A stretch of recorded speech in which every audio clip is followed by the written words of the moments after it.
Hi guys, just a quick secondary animation type of tutorial thing.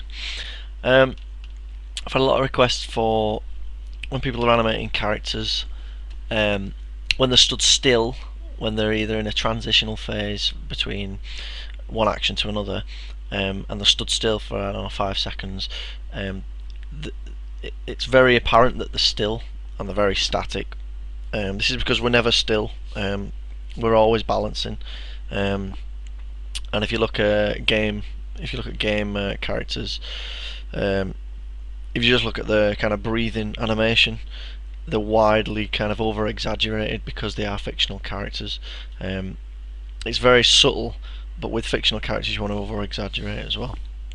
And you'll see the breathing, you'll see the kind of the chest puffing tiny bits in and out, but then that's propelling the neck and the head and sometimes the arms, and the pelvis is raised up and down, which you don't actually do when you're breathing. You always balance left to right on your pelvis. So it is different for kind of like a kind of real life situation animation and a fictional animation, and I'm just going to explain some secondary motion kind of techniques and theory. So what I've got is basically three bones kind of going left to right, swinging. And if you look at the keyframes for the first one, it's just every 20 frames. So that's great. I'm going to put auto key on. But if it's a three-sectional thing like a tail or something, it's not going to be like that because momentum is going to kick in. So every time when this gets to 20, as this bone kind of goes back to kind of straighten up, this bone is still going to be there because of momentum. So let's animate that. We're just going to put a keyframe in there. Okay, and then at 30 I'm going to bend it kind of here. So it's, can you see what's going on there? And then there, I'm going to keyframe it. Actually no, I'm just going to leave it like this. And then what we can do now is just cut and paste frames.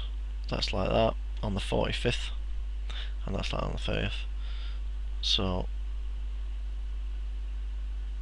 just before the main bone goes to go up, which it should be on the 2, 4, 6, 8, 10, 12 frames, so the 60 frames, what we do is we go 5 frames up, 1, 2, 3, 4, 5, and bend it down again. So now we're getting this kind of effect. So we go 1, 2, 3, 4, 5, 85, we got that. There it is, 1, 2, 3, 4, 5. So basically what I'm trying to get is these frames are staggered. If you look at the frames for the main bone, they're every 20 frames. So you've got 0, 2, 4, 6, 8, 10, 12, so on. If you look at the secondary bone, which is the child link, they're staggered, and they're not 2, 4, 6. They're actually 2 and then 3, which is just starting me off there. You don't have to have that. And then to loop it, instead of 2, 4, 6, you're adding 5. So you've got 45, 65, 85, and it's kind of doing that. And then the top bone would be even more staggered. So let's select these, you'll see there's the frame for the first bone, there's the frame for the second bone, and then the third bone is going to be even more staggered. So we're looking at 45 is when this one hits, so we're looking at 50 kind of, and this one drags. So that one, 45, it starts to pick up, so we're going to 70 there like this. Don't worry about the beginning, I mean, so boom, and that swings down like this. There we go. So you've got this kind of motion going on. And don't worry about the beginning, I've not done the beginning.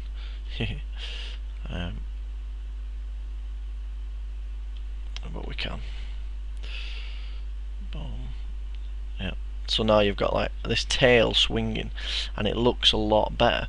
Now this theory can be applied in a character breathing, or I don't know, whatever. Let's just open my character from Warcraft. Okay, now basically I've got a Death Knight here, and he's just standing here, doesn't know what he's doing. I'll let's get rid of that. Let's put another layer on him with nothing on it. Okay, so I'm going to make this guy breathe. Let's just hide. No, I've not got any helpers or anything here, so I apologise. I'll have to pick on the bones. And how I'll do that is I'll just hide his armour and all this stuff. Okay, and I'll freeze him so I don't accidentally pick on him. If you're wondering, these dummies are for linking objects to. I like to put dummies in because it makes things a lot less complex. Okay, so I'm just going to move him into position before I start any key work. Just hide that. I'll freeze it. Oh. Freeze it, yep. Okay. Just going to move him into a decent position. Let's bend this down. Let's say I've not got any gizmos kind of set up so I can grab his bones easily. It's not fully rigged yet. Okay, there we go. Let's just have an arm kind of. Oops. An arm kind of out. This one kind of out. I know you don't stand like this, but never mind. He is. Okay. Let's just make him like this. Alright. And I'll have his head up. Okay, so I want him to be stood. Always make sure when you've posed him, make sure his pelvis is right, because if he's like that, he's not going to be standing up, he's going to be falling over. Or if he's the opposite way, he's going to be doing a Michael Jackson and leaning over. So let's not do that.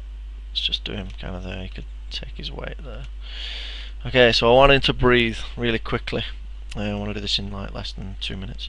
So I'm going to go 20th frame. I'm going to move his pelvis down a bit. Okay, so now I've got this type of thing going on, which is quite over exaggerated because your pelvis doesn't do this.